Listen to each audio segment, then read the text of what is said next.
प्रणाम गुरुदेव। मैं प्रशांत। आपकी प्रेमपूर्ण रिस्पॉन्स के लिए बहुत बहुत धन्यवाद। गुरुदेव, अनहद अभी स्वयं से ही कोशिश करके यूट्यूब वगैरह से या से बांसुरी सीखता रहता है, अतः बांसुरी में बहुत निपुण नहीं है। फिर भी रिकॉर्डिंग के लिए आप जैसी आज्ञा देंगे, जैसे आपकी इच्छा होगी, वो पूर्ण करने का ये गिलहरी पूर्ण प्रयास करेगी। वो मेडिटेशन भी कर रहा है और अपने अनुभव बताते रहता है, कहता है अच्छा लगता है मेडिटेशन करना, और मैं भी प्रोत्साहित करता रहता हूँ। अच्छा गुरुदेव, क्या ऐसा नहीं हो सकता कि कोई बेकार सा साधक है आपका, और तो भी आप उसे अपनी कृपा छाया में रखें? हैं? हाँ, ये प्रॉमिस है कि वो गुरुदेव को परेशान नहीं करेगा, बिल्कुल परेशान नहीं करेगा, चुप रहेगा। ऐसा तो हो सकता है, यदि वो गुरुदेव को परेशान ना करे तो। God promise. प्रणाम प्रणाम गुरुदेव, और इस टाइम वेस्टिंग के लिए भी सॉरी। प्रणाम। प्रणाम प्रशांत तुमको, और प्रणाम आनंद को भी, और प्रणाम आप सभी को जो वीडियो देख रहे हैं। पहली बात प्रशांत तुम्हें बताऊंगा और सभी साधकों को जो देख रहे हैं, हीरे को कभी भी नहीं पता होता कि वो हीरा है, और उसे पता भी नहीं होता कि उसकी वैल्यू क्या है। और जिस समय खदान से हीरा निकलता है उस समय तो सच में उसकी कोई वैल्यू होती नहीं। जब उसे तराशा जाता है तब उसकी वैल्यू होती है, और तब वो ताज में सजता है। सभी हीरे ताज में नहीं सजते।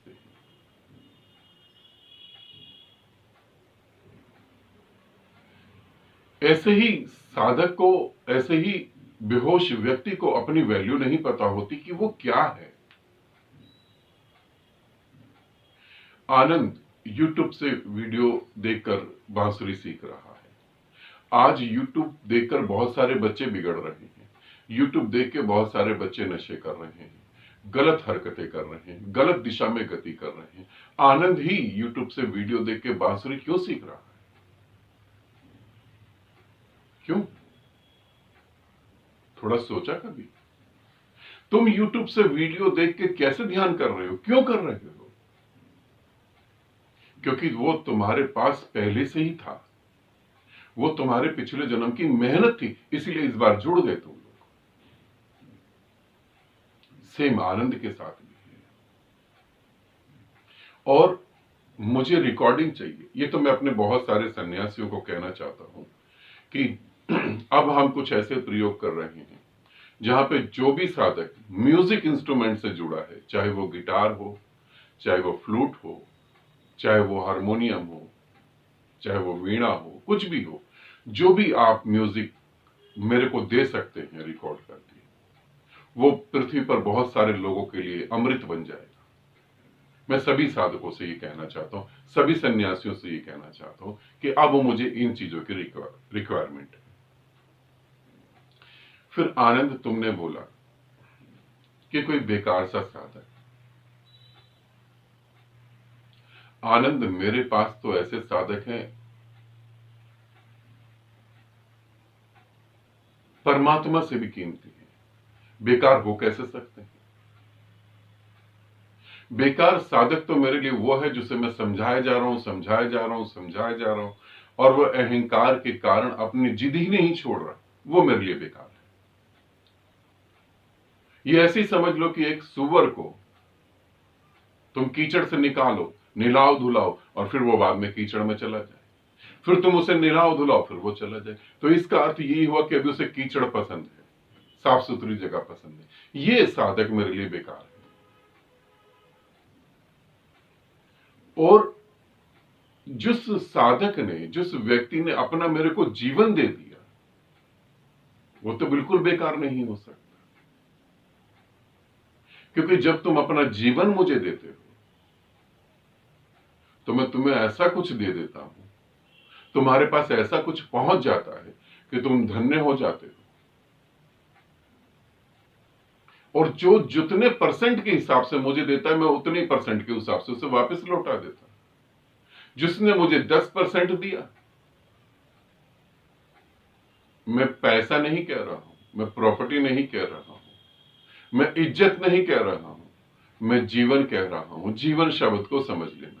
जिसने मुझे 10% जीवन दिया, उसका जीवन 10% एकदम अलग हो गया। उसने पहली बार जाना कि जीवन है क्या। जिसने मुझे 50% दिया, उसका जीवन 50% बदल गया। जिसने मुझे जीवन दिया, उसी का जीवन बदल गया। तो बेकार तो यहां कुछ भी नहीं। और बल्कि मैं तो तुम्हें यह भी कहना चाहूं, इस बात को भी समझो, अगर तुम अपना जीवन देते हो और मुझे परमिशन देते हो कि मैं तुम्हारे जीवन में आके कुछ काम कर सकूं, चाहे तुम गरीब हो, चाहे तुम कुछ भी हो, तुम इस पृथ्वी के राजा बन के जिंदगी जी सकते हो। पूरी पृथ्वी, आज पूरी पृथ्वी की हालत देखो क्या हो गई है। आज पूरी पृथ्वी नशे में लिप्त हो गई है पूरी तरह से। आज पूरी पृथ्वी युद्ध में लिप्त हो गई है पूरी तरह से। आज पूरी पृथ्वी की सोच ऐसी है कि हम हथियार बना रहे हैं और उसका परीक्षण कर रहे हैं और दूसरों को बता रहे हैं कि हम शांति चाहते हैं, शांति बनी रहे। किसी के सर पे तलवार रख के तुम कहो शांति बनी रहे, बड़ी अजीब सी शांति है। युद्ध की तैयारियां चल रही हैं और शांति बनी रहे। पूरी पृथ्वी अहंकार के कारण इतनी बर्बाद हो चुकी है। 2 जनों का अहंकार और लाखों लोगों की मौत, और ऐसे लाखों लोगों की मौत जिनका कोई लेना देना नहीं है उन अहंकारी लोगों से। जो पैसा हमारी पूरे जीवन पे खर्च करके उसको स्वर्ग बनाया जा सकता था, वो पैसे का बहुत बड़ा अमाउंट, बहुत बड़ा हिस्सा हथियार खरीदने में लगाया जा रहा है।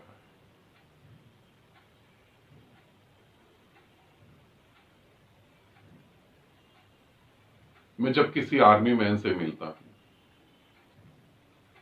तो बहुत कुछ अजीब सा लगता है। एक मेरी शादी का है, सुख हो, वो इलाहाबाद में उनके हस्बैंड की पोस्टिंग हो रखी थी।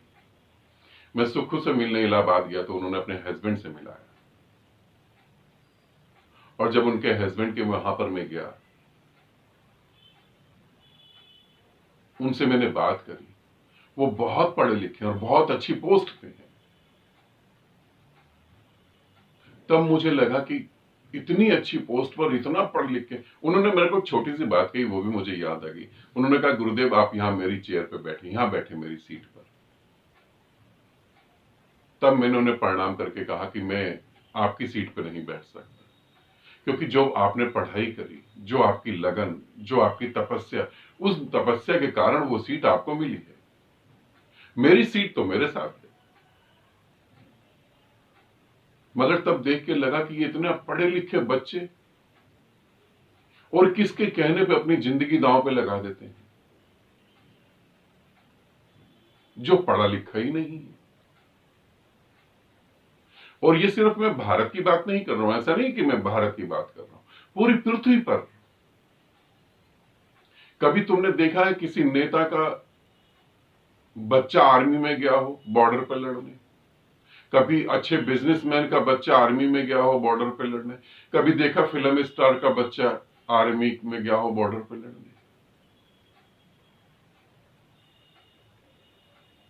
इंडिया से बाहर के लोग जो बाहर कंट्रियों में सेटल हैं, जो कहते हैं भारत महान, कभी उनके बच्चे गए हो बॉर्डर पे लड़ने? आप इन लोगों को कहीं नहीं पाएंगे। इनकी प्यारी प्यारी बातें आपको मूर्ख बनाएंगी, मगर आप इन्हें कहीं नहीं पाएंगे कि ऐसी जगह ये खड़े।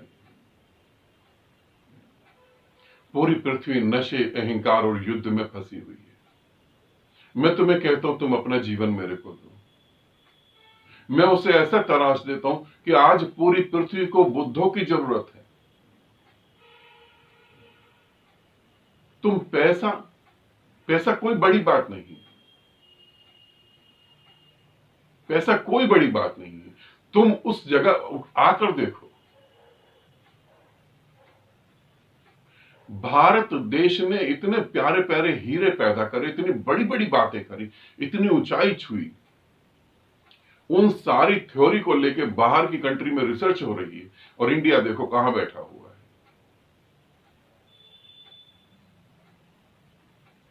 तुम मेरे साथ जुड़ो और तुम्हारा जीवन तो ऐसे ही बदल जाएगा। बेकार तुम नहीं हो। इस बात को प्रशांत तुम समझो और बाकी साधक भी समझे। तुम लक्ष्मी की पूजा करके लक्ष्मी को नहीं पा सकते हो। ध्यान रखना, लक्ष्मी की पूजा करके लक्ष्मी को नहीं पा सकते हो। तुम्हारे धर्म में एक बहुत प्यारी फोटो है नारायण की। नारायण लेटे हुए हैं, लक्ष्मी पांव दबा रही है, चरणों के पास बैठी है लक्ष्मी। उस फोटो को ध्यान से देखो, नारायण मस्ती में लेटे हुए हैं और लक्ष्मी चरणों में बैठी हुई है। तुम्हारी संभावना है नारायण के साथ एक होने की, तुम्हारी संभावना है पूरी पूरी नारायण होने की। और यदि तुम नारायण हो जाओ, इस हिंदुस्तान में, भारत में, मेरे हिसाब से अगर 1000 व्यक्ति भी बुद्धत्व को उपलब्ध हो जाते हैं तो पूरी पृथ्वी को बदल सकते हैं। बेकार तो तुम हो ही नहीं। तुम चाहो तो उठो और तुम चाहो तो बेकार होकर रह जाओ। गरीबी में जन्म लेना एक दुर्घटना है, मगर गरीब होकर मरना उससे बड़ी दुर्घटना है। मैं गरीबी के पक्ष में कभी भी नहीं हूं। हिम्मत करो, संकल्प करो तो तुम इसे खत्म कर सकते हो। इसे तुम बदल सकते हो पूरा का पूरा। आज तुम्हारे पास, आज प्रेजेंट में तुम्हारे पास कितने संत हैं? उनमें से किसी को भी उठा के देखो, तुम्हें लगता है कोई गरीब है? जबकि वो संत है नहीं, वो महाढोंगी इंसान है। वो कहते हैं मोह माया में न पड़ो, मगर एक कथा करने के 15 लाख 21 लाख रुपए ले लेते हैं आराम से। वो तुम्हें बताते हैं मोह माया में नहीं पड़ना, 21 लाख रुपए हमें तो हम कथा कर देंगे। इनको तुम देखो एक बार निगाह घुमा के, इनके पास कुछ है नहीं, ज्ञान के नाम पे कंगले व्यक्ति हैं। ग्रंथ पढ़ के बस सिर्फ सुना रहे हैं। और तुम देखो, और मैं तुम्हें कह रहा हूं तुम नारायण हो जाओ तो फिर क्या बात है। मगर दुर्भाग्य की बात यह है कि तुम अपना जीवन नहीं दे सकते,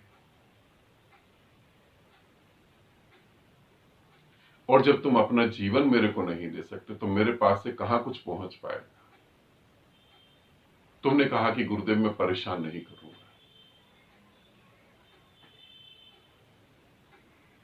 परेशान ऐसे करा जाता है जिसे तुमने कहा कि ये बात कह दी, माफी चाहता हूं या कुछ भी। एक साधिका का मेरे पास ऑडियो आया, 4 मिनट कुछ सेकंड का ऑडियो था। उन्होंने कहा कि बाबा गलती हो गई, मुझे माफ कर देना, इतना बड़ा ऑडियो दे दिया। गलती हो गई, सच में गलती हो गई। यह जरूरत से ज्यादा तुम चालाक हो इसलिए ऐसा करा तुमने। यदि गलती हो गई तो हम ऑडियो को डिलीट कर सकते हैं। यदि गलती हो गई तो हम दोबारा गलती नहीं करेंगे। मगर गलती करके, गलती मानकर और फिर भी ऐसी चीजों को चलने दें, यही तो चालाकी है। इसे क्या कहेंगे?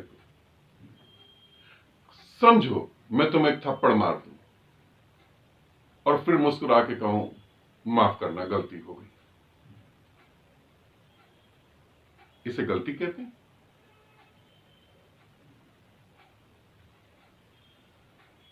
सारी बात बोल देने के बाद इसे गलती कहते हैं? या इसे चालाकी और छल कहते हैं? इसे गुरु की आंख में धूल झोंकने का काम कहते हैं? इसे गुरु को मूर्ख बनाने वाली बात कहते हैं? गलती नहीं कहते। गलती, यदि मुझे पता लगता है कि मुझसे गलती हो गई तो मैं पूरी कोशिश करता हूं उसे खत्म कर दूं और माफी मांग के बात खत्म करूं।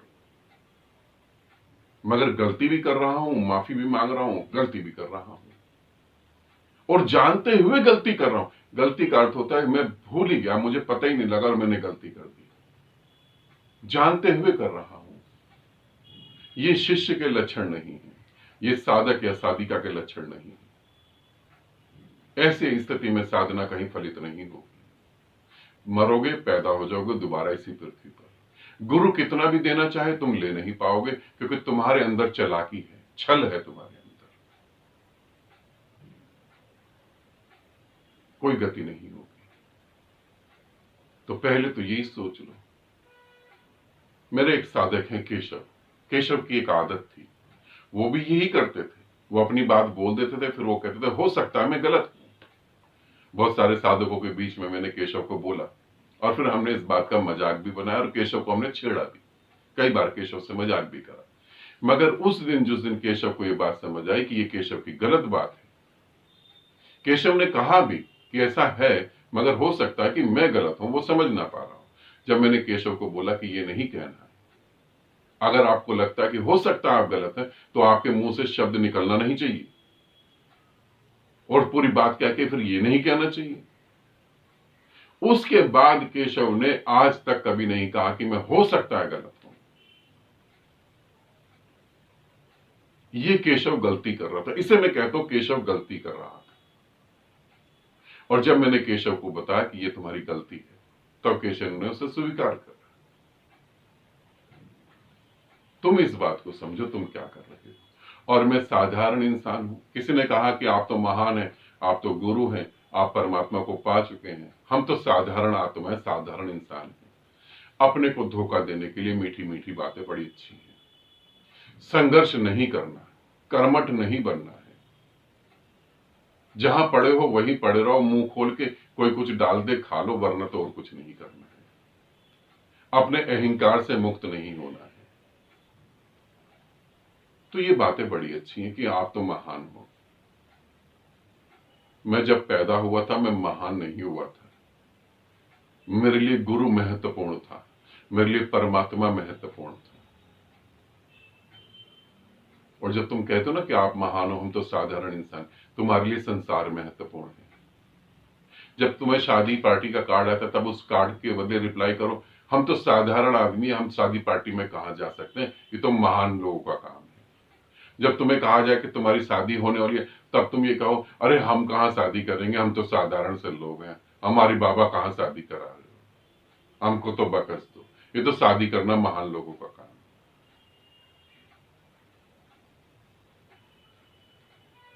तब तुम ये बात नहीं कहते, तब तुम्हारी स्थिति बदल जाती है। ठीक है प्रशांत, मैंने तुम्हें उत्तर दे दिया है, साधारण नहीं। और मैं चाह रहा हूं कि बहुत सारे साधक अब जुड़े और हमेशा के लिए मेरे साथ जुड़ जाए। अनंत अनंत जन्मों में तुमने परिवार के साथ जुड़ के देख लिया और परिवार ने जितना अच्छा इनाम और प्रेम तुम्हें दिया तुम जानते हो। और तुम मुझे तंग करोगे ऐसा मुझे नहीं लगता। हाँ, मुझसे तंग हो जाओ वो बात अलग है। ठीक है, आनंदित रहो, सदा खुश रहो। बहुत बहुत प्रेम आप सभी को।